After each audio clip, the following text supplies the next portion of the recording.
Article 2.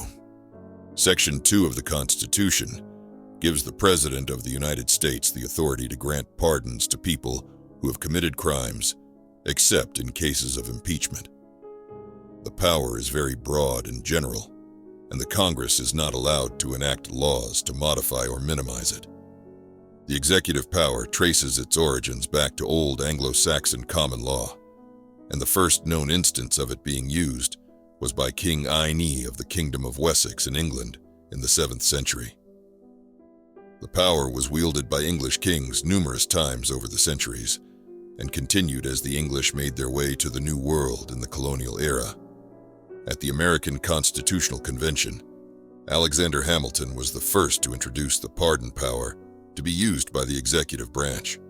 The framers of the Constitution purposefully made the pardon the most powerful action the executive can take, and made it impervious to interference by the legislative and judicial branches. When enacted, the pardon grants an individual a release from punishment and restores their civil liberties. There are a few mitigating factors on it, though. For instance, for a pardon to be issued, a crime must have been committed. It is also only usable on federal crimes and is not allowed to be used in cases of impeachment. As for the history of the usage of the pardon, the first to use it was George Washington in 1795, who pardoned those who were involved in the Whiskey Rebellion in Pennsylvania.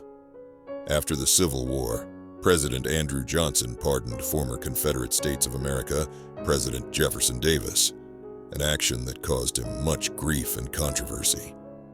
In the 20th century, some pardons used included President Harding's pardoning of dozens of political prisoners, President Nixon's controversial pardoning of Jimmy Hoffa, and President Ford's pardoning of Nixon, which likely cost him the White House. Recently, we saw President Biden giving a wide, broad pardon to his controversial son, Hunter Biden. For months, he said he would not interfere in the court's decision in his son's federal case, but he did. As for pardons and how it was done, it could very well be the most controversial and scandalous presidential pardon ever done.